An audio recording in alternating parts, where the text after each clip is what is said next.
नमस्कार, जय हिंद। 78वें स्वतंत्रता दिवस की आप सभी को ढेर सारी शुभकामनाएं और बधाइयां। दोस्तों, आज की इस वीडियो में 15 अगस्त 2024 से संबंधित प्रश्नों को आप देखेंगे, जिसमें बिहार राष्ट्रीय अंतर्राष्ट्रीय तीनों घटनाओं का संग्रह होगा और हमेशा की तरह तमाम जानकारी हम यहाँ पर आपको विस्तृत तौर पर देने वाले हैं। तो पूरे वीडियो को आप सभी को ध्यान पूर्वक देखना है।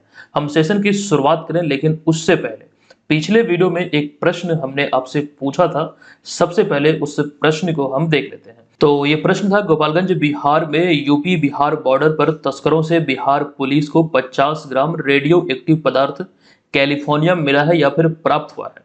आगे लिखा गया कि बताएं कि कैलिफोर्नियम का परमाणु संख्या यानी कि एटॉमिक नंबर कितना होता है। देखिए, हमने जानकारी आपको दिया था, आप लोगों को मालूम भी होगा, इसका परमाणु संख्या होता है 98 यानी कि 98। अच्छा, कैलिफोर्नियम को लेकर बहुत सारी जानकारी हमने आपको दिया था, साथ ही साथ आपको ये भी हमने बतलाया था, ये अगर पदार्थ की बात करें तो बहुत महंगी पदार्थ है, जो कि कृत्रिम रूप से लैब में तैयार किया गया है।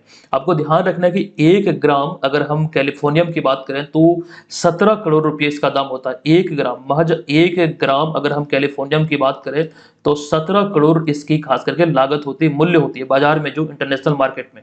तो कुल 50 ग्राम जो कैलिफोर्नियम मिला है तो 850 करोड़ रुपए इसकी कीमत आंकी जा रही है। जो भी जानकारी पिछले वीडियो में हमने इससे संबंधित आपको दिया था, सारी बातों को ध्यान रखिएगा, क्योंकि हमने कई बार आपको बतलाया है कि जो बीपीएससी का बदलता हुआ स्वरूप है, खास करके अभी के समय में ये देखने को मिल रहा है कि जो चीजें खबरों में रह रही है उससे मिलते जुलते फैक्ट आपके एग्जाम में पूछे जा रहे हैं प्रश्न के रूप में। इन सारी बातों को आपको जरूर दिमाग में रखना है।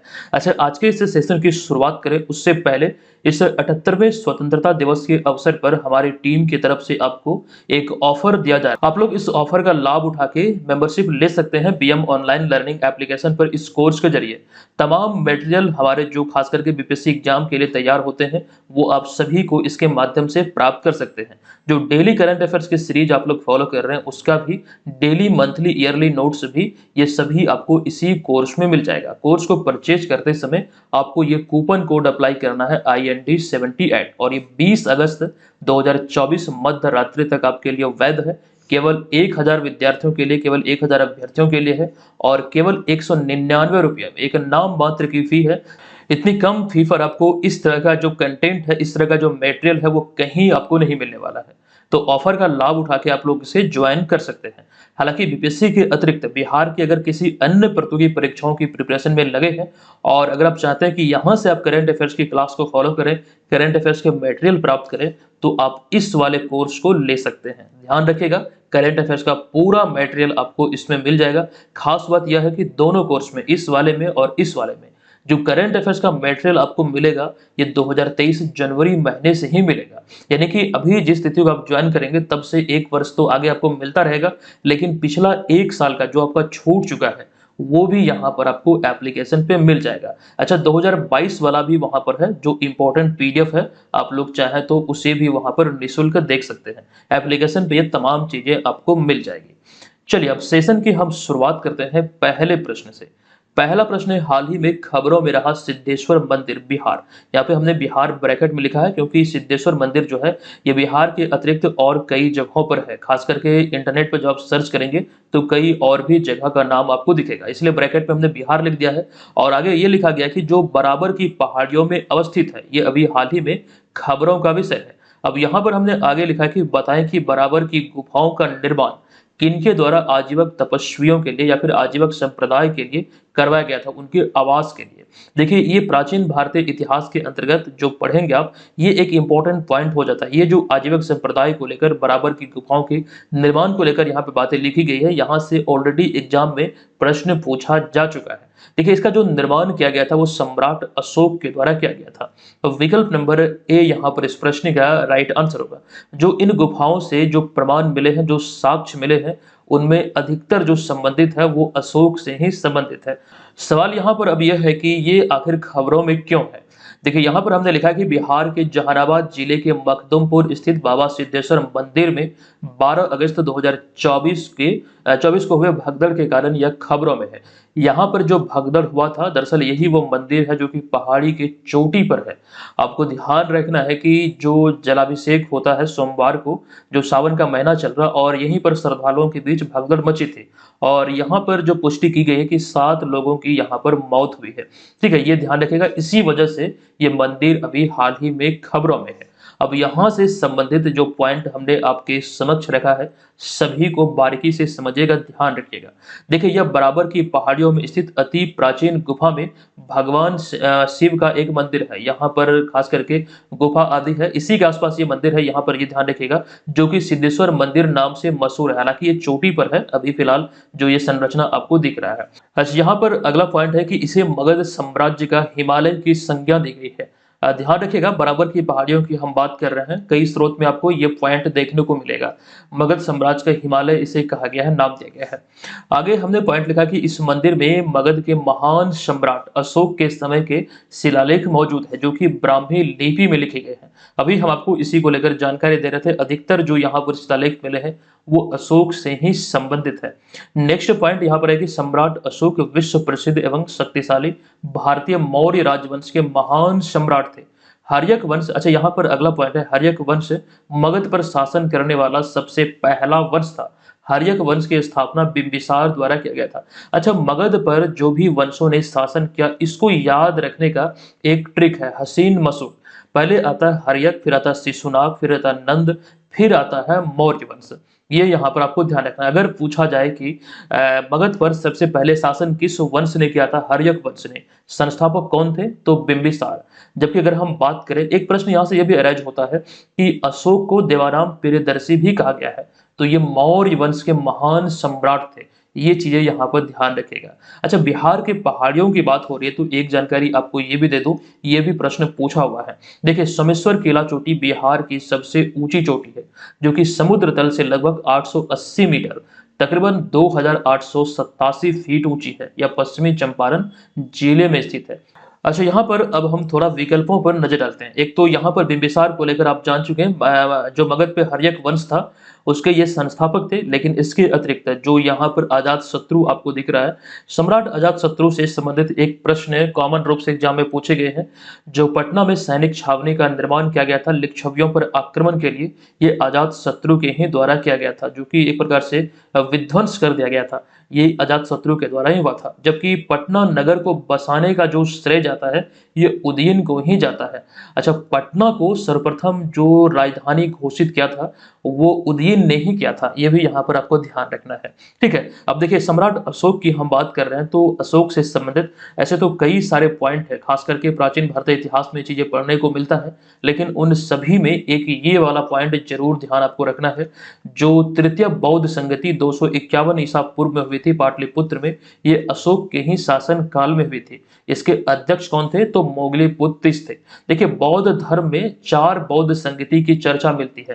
ठीक है, ये यहाँ पर आपको ध्यान रखना है। लेकिन कई स्रोत में आपको 5वीं बौद्ध संगति की भी चर्चा मिलती है, जो कि हर्ष के शासन काल में हुई थी। ठीक है, तो ये चीजें यहाँ से ध्यान रखिए, बहुत इंपॉर्टेंट हो जाते हैं। बौद्ध संगति से पहले भी कई बार प्रश्न अराइज हुए हैं। चलिए दूसरे प्रश्न पे आते हैं। दूसरा प्रश्न है कि बिहार सरकार ने राष्ट्रीय शिक्षक पुरस्कार 2024 के लिए 6 शिक्षकों को नामित किया है। बताएं कि 2023 में बिहार के कितने शिक्षक या फिर शिक्षिका को राष्ट्रीय शिक्षक पुरस्कार 2023 से सम्मानित किया गया है। देखिए, बिहार सरकार की तरफ से राष्ट्रीय शिक्षक पुरस्कार के लिए केंद्र सरकार को जो सूची भेजी गई वो 6 शिक्षकों को लेकर भेजी गई है। अब ये कौन कौन से शिक्षक हैं ये उतना इंपॉर्टेंट नहीं है, लेकिन जब फाइनल रूप से सेलेक्ट हो जाएंगे शिक्षक पुरस्कार के लिए, एक्चुअली राष्ट्रीय शिक्षक पुरस्कार के लिए, तब हम इसकी जानकारी आपको अवश्य देंगे। फिलहाल यहाँ पर इसी में रिलेट करते हुए हमने ये पूछा है कि 2023 में राष्ट्रीय शिक्षक पुरस्कार से बिहार के कितने शिक्षक सम्मानित हुए थे, तो विकल्प नंबर ए यानी कि 3 शिक्षक। अच्छा, एक बात जरूर ध्यान रखिएगा, आप लोगों के मन में ये अवधारणा नहीं होनी चाहिए कि सर ये 2023 का है तो एग्जाम में नहीं पूछा जाएगा। आपको मैं पुनः दोहरा दूं, यूपीएससी एग्जाम में 2023 क्या, आपको 2022 वाला भी पूछा जा सकता है। रिसेंटली जितने भी एग्जाम हुए हैं आपको वहां पर तकरीबन 2-3 वर्ष पुराने, खास करके समान रूप से देखा जाए तो 2-3 वर्ष पुराने ही अधिकतर करंट अफेयर्स पूछे गए हैं, जो खास करके नवीनतम करंट अफेयर्स हैं उससे रिलेट करते हुए इस तरह के पैटर्न वाले प्रश्न जो यहाँ पर आप इस सीरीज में देख रहे हैं। ठीक है। अब यहाँ पर देखिए, अगर हम बात करें इसके एक्सप्लेनेशन के बारे में, तो बिहार सरकार ने राष्ट्रीय शिक्षक पुरस्कार 2024 के लिए 6 शिक्षकों को नामित किया, जिनमें 4 शिक्षक और 2 शिक्षिकाओं को शामिल किया गया, यानी कि 2 शिक्षिकाओं का नाम शामिल किया गया है। और 5 सितंबर 2024 को अंतिम रूप से चयनित शिक्षक को राष्ट्रीय शिक्षक पुरस्कार 2024 से सम्मानित किया जाएगा। अच्छा, ये तो रही बात 2024 को लेकर, इसमें बहुत सारी चीजें अपडेट होनी है, लेकिन फिलहाल यहाँ पर हम बात कर लेते हैं 2023 के संदर्भ में। देखिए 2023 में, यानी कि पिछले साल भी 6 शिक्षकों की सूची केंद्र सरकार को इस पुरस्कार के लिए बिहार की तरफ से भेजी गई थी, जिनमें आपको ध्यान रखना है इस पुरस्कार के लिए 3 शिक्षक का चयन किया गया। अब यहाँ पर वो नाम लिखा गया, जैसे कि इसमें आप देख रहे हैं, कैमूर भभुआ के Adarsh girls senior secondary school Ramgarh के शिक्षक अनिल कुमार सिंह, सीतामढ़ी बाजपट्टी के बनगांव बाजार के मध्य विद्यालय मधुबन के विजेंद्र कुमार और किशनगंज के उच्च विद्यालय सिंघिया की शिक्षिका कुमारी गुड्डी। इनमें 2 शिक्षक और 1 शिक्षिका शामिल है, जिन्हें कि आपको ध्यान रखना है राष्ट्रीय शिक्षक पुरस्कार 2023 से सम्मानित किया गया था। और आपको ये भी ध्यान रखना है कि बिहार सरकार की तरफ से राजकीय शिक्षक पुरस्कार प्रत्येक वर्ष 20 शिक्षकों को दिया जाता है, यानी कि उसमें शिक्षक और शिक्षिका दोनों शामिल होता है। ठीक है, तो इस वर्ष भी 5 सितंबर को ये दिया जाएगा और हम आपको इसको लेकर जानकारी अवश्य देंगे। तो अब यहाँ पर तीसरा प्रश्न है कि पेरिस ओलंपिक 2024 में भारत कितने पदक जीतकर पदक तालिका में कौन सा स्थान हासिल किया। ध्यान दीजिए, पेरिस ओलंपिक खेलों में भारत ने कुल मिला के 6 पदक अपने नाम किया है और पदक तालिका में जो भारत को स्थान मिला वो 71वां स्थान था। तो विकल्प नंबर ए इस प्रश्न का राइट आंसर हो जाएगा। देखिए यहाँ पर अब आपको जानकारी दे दूं, देखिए ये जो पेरिस ओलंपिक आयोजित हुआ ग्रीष्मकालीन ओलंपिक का ये 33वां संस्करण था। ये आपको ध्यान रखना है, भारत कुल 6 पदक जीतकर पदक तालिका में 71वें स्थान पर रहा। इन 6 पदकों में से 1 सिल्वर, 5 कांस्य पदक शामिल, यानी कि 1 सिल्वर है और 5 ब्रॉन्ज मेडल है। ये यहाँ पर आपको ध्यान रखना है, बहुत इंपॉर्टेंट ये आपके लिए हो सकता है। देखिए, अब भारतीय पदक विजेताओं की बात करें तो कंप्लीट वो चार्ट आप यहाँ पर देख रहे हैं, जो नाम आपको याद रखना है और जो कैटेगरी है, जो मेडल है, वो चीजें यहाँ पर आपको हमने दर्शाया है। देखिए यहाँ पर मनु भाकर तो एक एकल प्रतियोगिता जो खास करके उन्होंने 10 मीटर एयर पिस्टल में इन्होंने अपने नाम किया, और वहीं पर डबल्स में, यानी कि जो टीम थी, संयुक्त टीम मनु भाकर और सरबजोत सिंह की, ये मतलब संयुक्त तौर पर ब्रॉन्ज मेडल इन्होंने अपने नाम किया। वहीं पर स्वप्निल कुसाले ने ब्रॉन्ज मेडल, भारतीय हॉकी टीम ने ब्रॉन्ज मेडल, नीरज चोपड़ा ने सिल्वर मेडल और अमन शहरावत ने भी ब्रॉन्ज मेडल। कुल मिला के 6 पदक भारत के नाम रहा और पदक तालिका में भारत को 71वां स्थान मिला। आप यहाँ पर भारत के 6 पदक विजेताओं को इस तस्वीर में देख सकते हैं। अच्छा, इस पेरिस ओलंपिक खेल में अगर हम शीर्ष पदक विजेताओं की बात करें तो पेरिस ओलंपिक खेल में 126 पदक के साथ अमेरिका इसमें पहले स्थान पर रहा। 91 पदक के साथ चाइना दूसरे स्थान पर, 45 पदक के साथ जापान तीसरे स्थान पर रहा। क्रमशः ये चीजें यहाँ से ध्यान रखिएगा। अच्छा, पिछला जो ओलंपिक था, जो टोक्यो 2020 वाला, जो 32वां संस्करण था ओलंपिक खेलों का, उसको लेकर जानकारी यहाँ पर आप देख रहे हैं, इसको भी जरूर ध्यान रखिएगा, यहाँ से भी प्रश्न अराइज हो सकते हैं। अच्छा, ये जो ओलंपिक था, ये अब तक का भारत के संदर्भ में देखें तो सबसे अच्छा गुजरा था, क्योंकि सर्वाधिक 7 पदक भारत ने अपने नाम किया था। ठीक है, चलिए अब यहाँ पर हम चलते हैं अगले प्रश्न पे, लेकिन उससे पहले पेरिस ओलंपिक से जुड़ी हुई ये तमाम बातें बेसिक सी जानकारी है और ये चीजें हमने आपको कई बार बतलाया है। ये सभी पॉइंट जो आपको यहाँ पर दिख रहा है, ये सभी को रट लीजिए, ध्यान में रखिए, ये आपसे एग्जाम में पूछे जा सकते हैं। अच्छा, एक अहम जानकारी यहाँ पर अब हमने अपडेट कर दिया है कि ओलंपिक के इतिहास में भारत अब तक 41 पदक जीता है। पूरा इतिहास की अगर हम बात करें तो 41 पदक भारत ने अब तक सभी संस्करण को मिलाकर, इसमें 10 स्वर्ण पदक हैं, 10 रजत हैं और 21 कांस्य पदक शामिल है। ठीक है, ये आपको ध्यान रखना है। अच्छा, टोक्यो 2020 भारत का अब तक का सबसे अच्छा ओलंपिक था, ये यहाँ पर आपको ध्यान रखना है। चलिए आगे और भी कुछ जानकारी है, जैसे कि जो खिलाड़ियों का दल यहाँ पर भेजा गया था, भारत की तरफ से 117 खिलाड़ियों का दल भेजा गया। भारत में राज्यों में देखें तो हरियाणा से सबसे अधिक 24, इसके बाद क्रमशः पंजाब और तमिलनाडु से क्रमशः सारी जानकारी यहाँ पर आपके समक्ष है। सभी को जब आप काउंट करेंगे तो 117 एथलीट हो जाएंगे। बिहार के संदर्भ में आपको ये ध्यान रखना है, शूटिंग के लिए श्रेयसी सिंह का चयन हुआ था, जो कि श्रेयसी सिंह जमुई से बीजेपी विधायक है, जिन्हें आप यहाँ पर देख रहे हैं। ये बिहार से पेरिस ओलंपिक में भाग लेने वाली एकमात्र एथलीट थी, हालांकि इन्होंने कोई पदक अपने नाम नहीं किया। ठीक है, चलिए अब अगला प्रश्न है, चौथा प्रश्न की पूर्व विदेश सचिव विनय मोहन क्वात्रा ने अमेरिका में भारतीय राजदूत के रूप में कार्यभार संभाला है? बताएं कि उन्होंने किनका स्थान लिया है। इंपॉर्टेंट प्रश्न है, उन्होंने तरनजीत सिंह संधू का स्थान लिया। विकल्प नंबर सी इस प्रश्न का राइट आंसर हो जाएगा। आपको बता दूं कि हाल ही में 12 अगस्त 2024 को विनय मोहन क्वात्रा अमेरिका में भारत के नए राजदूत के रूप में कार्यभार संभाले हैं। वे हाल ही में 14 जुलाई को भारत के विदेश सचिव के पद से सेवानिवृत्त हुए थे, जिन्हें आप यहाँ पर तस्वीर में देख रहे हैं। आपको यहाँ पर ये ध्यान रखना है कि उन्होंने अमेरिका में भारत के नए राजदूत के रूप में तरनजीत सिंह संधू की जगह लिया, जो कि 2020 से अब तक अमेरिका में भारत के राजदूत के पद पर कार्यरत थे। ये भी यहाँ पर ध्यान रखना है। अब यहाँ पर एक अतिरिक्त जानकारी यह है कि वर्तमान में विक्रम मिस्त्री, जो कि भारत के विदेश सचिव हैं, 15 जुलाई 2024 को ये पदभार ग्रहण किए हैं। इनके इस्तीफे के बाद, तो विनय मोहन क्वात्रा के इस्तीफे नहीं बल्कि सेवानिवृत्ति के बाद, रिटायरमेंट के बाद, ये यहाँ पर ध्यान रखिए। वर्तमान में विक्रम मिस्त्री जो है ये भारत के विदेश सचिव है, ये यहाँ पर आप लोग ध्यान रखिए। देखिए अब यहाँ पर आगे मैं आपको जानकारी देने वाला हूँ, भारत के पहले विदेश सचिव कौन थे। एक्चुअली इसकी चर्चा हो गई है, तो ये मुझे लगा बहुत इंपॉर्टेंट आपके लिए हो सकता है। देखिए KPS मेनन, जो कि 16 अप्रैल 1948 से 21 सितंबर 1952 तक जवाहरलाल नेहरू के कार्यकाल में, यानी कि उस समय, यानी कि तत्कालीन जो प्रधानमंत्री थे पंडित जवाहरलाल नेहरू थे, इनके कार्यकाल में भारत के पहले विदेश सचिव थे, जिन्हें आप यहाँ पर तस्वीर में देख रहे हैं। लेकिन वहीं पर महिला वर्ग में बात करें तो चोकिला अय्यर, जो कि 12 मार्च 2001 से लेकर 29 जून 2002 तक अटल बिहारी वाजपेयी के कार्यकाल में भारत की पहली महिला विदेश सचिव थी। तो ये भी यहाँ पर आपको ध्यान रखना है। अच्छा, वर्तमान में भारत के विदेश मंत्री कौन है? तो एस जयशंकर है। ये बातें ध्यान रखिए। चलिए अब चलते हैं हम यहाँ पर अगले प्रश्न पे। पांचवा प्रश्न है कि निम्नलिखित में से कौन सा भारतीय राज्य सैनिटरी पैड के लिए छात्राओं के बैंक खातों में राशि भेजने वाला देश का पहला राज्य बन गया?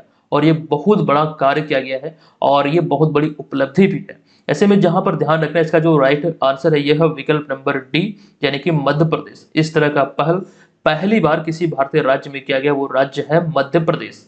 यहाँ पर आपको ध्यान रखना है कि हाल ही में मध्य प्रदेश की मोहन यादव सरकार ने सैनिटरी पैड के लिए छात्राओं के बैंक खातों में राशि भेजी है। दरअसल अभी ये चर्चा का विषय इसलिए है क्योंकि रिसेंटली 57 करोड़ रुपए इसके लिए जारी किया गया। कितना? तो 57 CR। और इसके साथ ही मध्य प्रदेश इस तरह का पहल करने वाला भारत का पहला राज्य बन गया।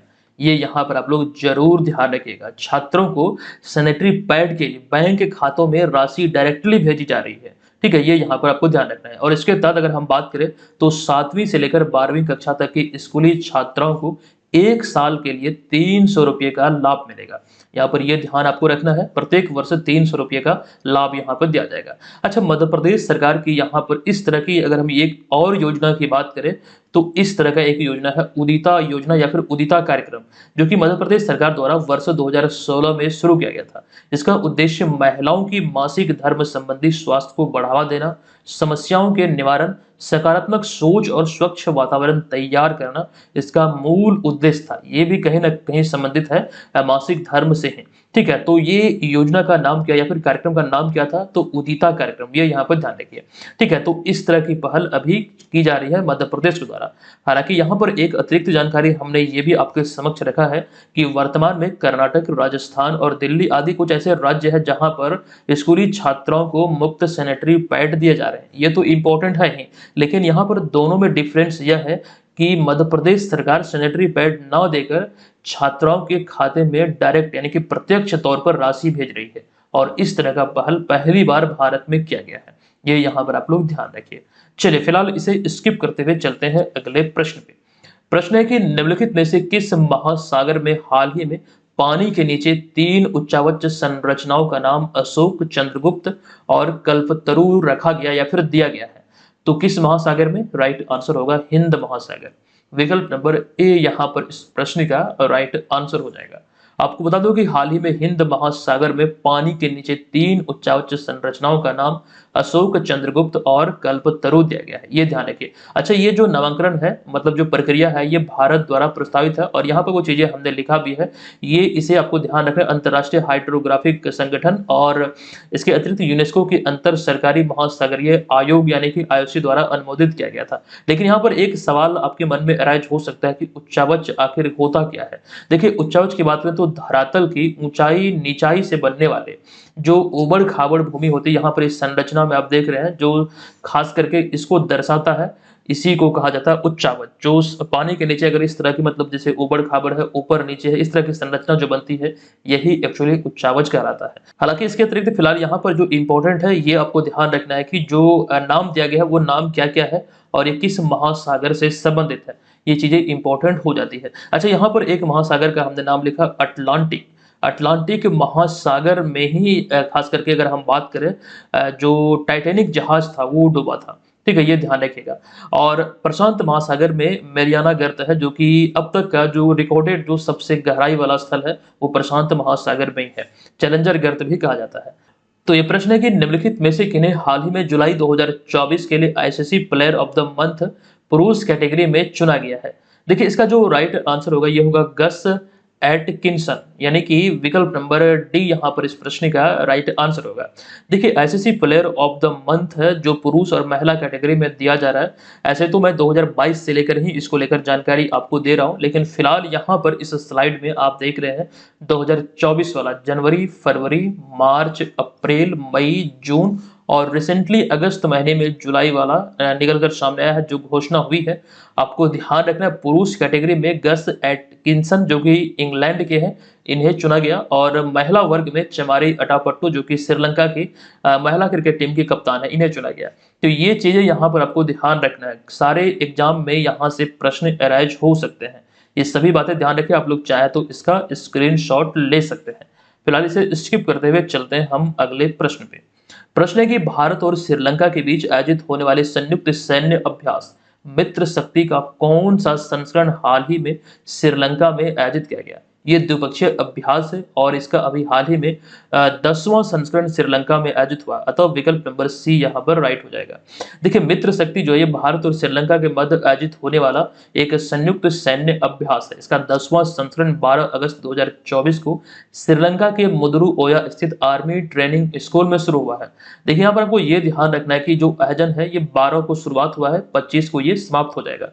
12 से 25 इसका ये आयोजन तिथि है। इस अभ्यास के 10वें संस्करण में भारतीय सेना की राजपुताना राइफल्स बटालियन ने भाग लिया है। ये भी एग्जाम पर्पज से इंपॉर्टेंट हो जाती है। अच्छा, जैसा कि हमने आपको बताया ये संयुक्त सैन्य जो अभ्यास है ये एक प्रकार का वार्षिक प्रशिक्षण कार्यक्रम है जो द्विपक्षीय कार्यक्रम है। एक बार ये भारत में और एक बार ये मतलब बारी बारी से भारत और श्रीलंका में ये आयोजित किया जाता है, ये ध्यान रखें। इसका जो पिछला संस्करण था ये नवंबर 2023 में पुणे में आयोजित किया गया था। अच्छा, यहाँ पर मित्र शक्ति अभ्यास की शुरुआत की अगर हम बात करें तो इसकी शुरुआत हुई थी वर्ष 2012 में। ठीक है, फिलहाल यहाँ पर इस पॉइंट से इस प्रश्न से इतनी सारी जानकारी ध्यान रखना है। अच्छा, रिसेंटली आपको हमने कई युद्धाभ्यास को लेकर जानकारी दिया है जो खास करके भारत और अन्य देश के बीच आयोजित होते हैं, सभी को ध्यान रखिएगा। और जो आपको मंथली नोट्स मिला है जो खास करके आपको दिया जाता है, आप उसका चाहे तो प्रिंट आउट करके उसे रिवीजन जरूर देते रहिएगा, क्योंकि रिवीजन देंगे तभी वो आपको लंबे समय तक याद रहेगा। नहीं तो होगा क्या कि पढ़ेंगे और पीछे का भूलते जाएंगे। रिवीजन बहुत जरूरी है। ठीक है, अब देखिए यहाँ पर हम आ चुके हैं अगले 9वें प्रश्न पे। ये प्रश्न है कि उपराष्ट्रपति जगदीप धनखड़ ने भारत मंडपम में हर घर तिरंगा बाइक रैली को हरी झंडी दिखाकर रवाना किया। बताएं कि यह हर घर तिरंगा अभियान का कौन सा संस्करण है जो 2024 में सेलिब्रेट किया जा रहा है। ये इसका तीसरा संस्करण है, इसकी शुरुआत हुई थी वर्ष 2022 में। वो तमाम चीजों को यहाँ पर आप देखेंगे। देखिए, पहला पॉइंट है कि देशभक्ति को बढ़ावा देने के उद्देश्य से हर घर तिरंगा अभियान पूरे भारत में चलाया जाता है। देखिए, इस वर्ष हर घर तिरंगा अभियान का तीसरा संस्करण है। ये तीसरा संस्करण 9 से लेकर 15 अगस्त 2024 तक चलाया गया। ठीक है, ये यहाँ पर आपको ध्यान रखना है। इस अभियान की शुरुआत हुई थी वर्ष 2022 में, यानी कि 2022 में आजादी के अमृत महोत्सव कार्यक्रम के रूप में इसे शुरू किया गया था। और इस वर्ष 15 अगस्त 2024 को हम लोगों ने 78वां स्वतंत्रता दिवस सेलिब्रेट किया है। देखिए, 78वें स्वतंत्रता दिवस की अगर हम थीम की बात करें तो ये डेवलप्ड इंडिया यानी कि विकसित भारत इसका थीम निर्धारित किया गया है। 2024 में 2024 नहीं बल्कि 2023 में यानी कि पिछले साल इसके 77वें संस्करण की बात करें तो इसका थीम था नेशन फर्स्ट ऑलवेज फर्स्ट। ये इसका निर्धारित थीम था 2023 का। अच्छा, यहाँ पर कुछ जानकारी और भी है, जैसे कि एक पॉइंट हमने लिखा है कि भारत सरकार का लक्ष्य 2047 तक भारत को विकसित भारत बनाने का है। चूंकि विकसित भारत इस वर्ष का थीम निर्धारित किया है, इसलिए यहाँ पर इस वाले पॉइंट को हमने आपके समक्ष रखा है। 2047 तक का ये लक्ष्य है कि भारत को विकसित बनाया जाएगा। अच्छा, यहाँ पर आपको एक पॉइंट और भी मैं आपको बतला दूं, हालांकि बतलाया हुआ ये पॉइंट है, विकसित भारत बनाने के लिए तैयार हो रहे ब्लूप्रिंट में बिहार भी मदद करेगा। इस तरह की बातें निकलकर सामने आई थी और बिहार इसको लेकर एक विजन डॉक्यूमेंट भी तैयार करेगा। इसके माध्यम से केंद्र सरकार को अपना सुझाव देगा। जो ब्लूप्रिंट तैयार हो रहा है विकसित भारत को लेकर, इसमें बिहार भी अपना योगदान देगा। तो इसीलिए यहाँ पर ये चीजें खबरों में रही है, पहले भी हमने आपको बतलाया था। चलिए फिलहाल यहाँ पर इसे स्किप करते हैं, चलते हैं अगले प्रश्न पे। प्रश्न है कि निम्नलिखित में से किन्हें हाल ही में भारत की जूनियर पुरुष हॉकी टीम का मुख्य कोच नियुक्त किया गया है। इनका नाम है पी.आर. श्रीजेश। तो विकल्प नंबर डी यहाँ पर इस प्रश्न का राइट आंसर हो जाएगा। देखिए यहाँ पर ये पॉइंट है कि हॉकी इंडिया ने हाल ही में सेवानिवृत्त गोलकीपर पी.आर. श्रीजेश को जूनियर पुरुष हॉकी टीम का मुख्य कोच नियुक्त किया है। आप इन्हें यहाँ पर जो पूर्व गोलकीपर हैं पी.आर. श्रीजेश, जो कि पेरिस ओलंपिक में भी शामिल हुए थे, और खास करके इनके बारे में कहा जाता है कि वर्तमान में ये दुनिया में खास करके हॉकी की दृष्टिकोण से देखें तो ये सर्वश्रेष्ठ गोलकीपर हैं। ये सारी बातें आप लोगों को ध्यान रखना है। अब देखिए यहाँ पर आगे कुछ और पॉइंट है, जैसे कि पेरिस ओलंपिक की बात हो रही है तो आप लोगों को मालूम होगा ही, लेकिन पुनः से ध्यान रखिए कि 26 जुलाई से 11 अगस्त 2024 तक आयोजित हुए पेरिस ओलंपिक खेल 2024 में भारतीय पुरुष हॉकी टीम ने स्पेन को हराकर ब्रॉन्ज मेडल जीता था। ये जरूर ध्यान रखिए, स्पेन को हराकर ये ब्रॉन्ज मेडल भारतीय हॉकी टीम ने अपने नाम किया था। एक अहम पॉइंट यहाँ से अराइज होता है कि भारतीय हॉकी टीम ने 52 साल बाद 2 ओलंपिक में लगातार 2 मेडल जीते हैं और दोनों जो है ये कांस्य पदक यानी कि ब्रॉन्ज मेडल है। ये एक रिकॉर्ड बन गया। अब यहाँ पर एक जानकारी और भी है, जो इस तरह की उपलब्धि हासिल हुई तो भारतीय हॉकी टीम का जो रैंकिंग है इसमें सुधार हुआ है। जो नवीनतम एफआईएस रैंकिंग की बात करें तो भारतीय पुरुष हॉकी टीम 2 अंक का छलांग लगाकर 2848.67 अंक के साथ अब 5वें स्थान पर पहुंच गया। पहले 7वें स्थान पर था, अब 5वें पहुंचा है। देखिए पेरिस ओलंपिक में गोल्ड मेडल जीतने वाली नीदरलैंड की जो टीम है ये इतने अंकों के साथ शीर्ष स्थान पर है। सिल्वर मेडल जीतने वाली जर्मनी की टीम जो है ये दूसरे स्थान पर है, जबकि वहीं पर इंग्लैंड की जो टीम है ये तीसरे स्थान पर है। ये पेरिस ओलंपिक के दृष्टिकोण से यहाँ पर हमने आपके समक्ष ये बातों को रखा है। अब इस वाले पॉइंट को ध्यान से देखिएगा। देखिए पिछला जो टोक्यो ओलंपिक था 2020 वाला, इसमें जो गोल्ड मेडल जीतने वाली बेल्जियम टीम थी अब ये चौथे स्थान पर है। ठीक है, हॉकी को लेकर जो रैंकिंग है उसकी बात यहाँ पर हम कर रहे हैं। देखिए भारत में हॉकी का जो क्रेज है वो उतना अधिक नहीं है जितना होना चाहिए।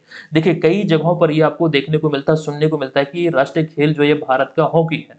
ठीक है, बहुत जगह पर इस तरह की चीजें आपको सुनने को मिलता है और हॉकी को लेकर उतना प्रयास नहीं हुआ जितना क्रिकेट को लेकर होता है। अच्छा, आप इसे ऐसे भी समझ सकते हैं, अगर आप याद होगा आपको, देखते होंगे क्रिकेट, तो आपने देखा होगा कि इंडियन क्रिकेट टीम का जो स्पॉन्सर है ड्रीम 11, जो कि बहुत बड़ी कंपनी हो चुकी है। ड्रीम 11 हो गया, एचडीएफसी बैंक हो गया, एडिडास हो गया, एसबीआई हो गया, और भी बहुत सारे खास करके इसके स्पॉन्सर हैं।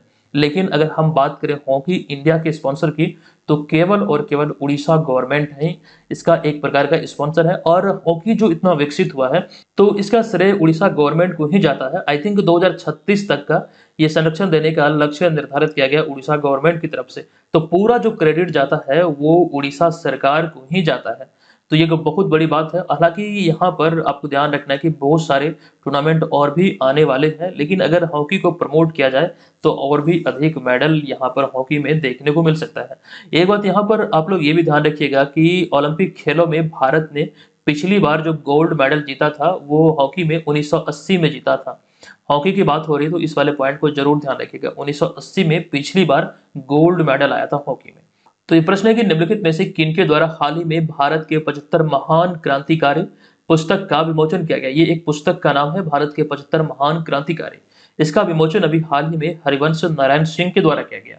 यहाँ पर लिखा गया है हाल ही में 11 अगस्त 2024 को राज्यसभा के उपसभापति हरिवंश नारायण सिंह के द्वारा, यहाँ पर को नहीं बल्कि के द्वारा, दिल्ली के कॉन्स्टिट्यूशन क्लब में भारत के 75 महान क्रांतिकारी पुस्तक यानी कि नामक पुस्तक का विमोचन किया गया। ये यहाँ पर आपको ध्यान रखना है। भारत के 75 महान क्रांतिकारी, ये इस नाम का एक पुस्तक है, इसका विमोचन किया गया। ये यहाँ पर आपको ध्यान रखना है। लेकिन यहाँ पर आपसे ये भी पूछा जा सकता है कि इस पुस्तक को किनके द्वारा लिखा गया है, यानी कि इसके रचनाकार कौन है। तो राज्यसभा सांसद डॉक्टर भीम सिंह द्वारा यह पुस्तक लिखी गई है और इस पुस्तक में यानी इस किताब में भारत के 75 क्रांतिकारियों और स्वतंत्रता आंदोलन में उनके योगदान के बारे में चर्चा की गई है, जानकारी दी गई है। क्रांतिकारी जो हुए हैं उसमें 75 को इसमें शामिल किया गया है, ये यहाँ पर ध्यान रखिएगा। नेक्स्ट अब 12वां प्रश्न है कि निम्नलिखित में से किन्हें हाल ही में अंतर्राष्ट्रीय ओलंपिक समिति द्वारा प्रतिष्ठित ओलंपिक ऑर्डर सम्मान से सम्मानित किया गया। तो राइट आंसर होगा अभिनव बिंद्रा अर्थात विकल्प नंबर बी। इन्हें आप यहाँ पर तस्वीर में देख रहे हैं। हाल ही में 10 अगस्त 2024 को दिग्गज भारतीय निशानेबाज अभिनव बिंद्रा को पेरिस में 142वें आईओसी सत्र में अंतर्राष्ट्रीय ओलंपिक परिषद द्वारा प्रतिष्ठित ओलंपिक ऑर्डर सम्मान से सम्मानित किया गया। देखिए यहाँ पर आपको ये भी ध्यान रखना है 1975 में स्थापित ओलंपिक ऑर्डर आईओसी द्वारा दिया जाने वाला सर्वोच्च सम्मान है। तो फिलहाल यहाँ पर आज की इस वीडियो में इतना ही। आई होप यहाँ पर बहुत सारी चीजें आपको सीखने को मिला होगा। हम आज के इस वीडियो को समाप्त करते हैं, चलते हैं आज के इस वीडियो के प्रश्न की ओर। ये प्रश्न है कि हाल ही में तैयार किया गया बिहार का पहला आर्टिफिशियल इंटेलिजेंस यानी कि एआई आधारित सुपर कंप्यूटर का नाम निम्नलिखित में से क्या है। हमने डिटेल जानकारी आपको दिया है, कमेंट बॉक्स में आप लोग जाइए, वहां बताइए इसका राइट आंसर क्या होगा। हम मिलते हैं आपसे नेक्स्ट वीडियो में, तब तक के लिए धन्यवाद। और जो जानकारी हमने ऑफर को लेकर आपको दिया है, आप लोग इसे जरूर ज्वाइन कर लीजिएगा, क्योंकि ये सुनहरा अवसर फिर शायद पता नहीं कब आए। ये अब तक का सबसे बड़ा ऑफर है, तो आप लोग समय निकालकर इसे जरूर ज्वाइन कर लीजिए। मिलते हैं नेक्स्ट वीडियो में, तब तक के लिए धन्यवाद। जय हिंद।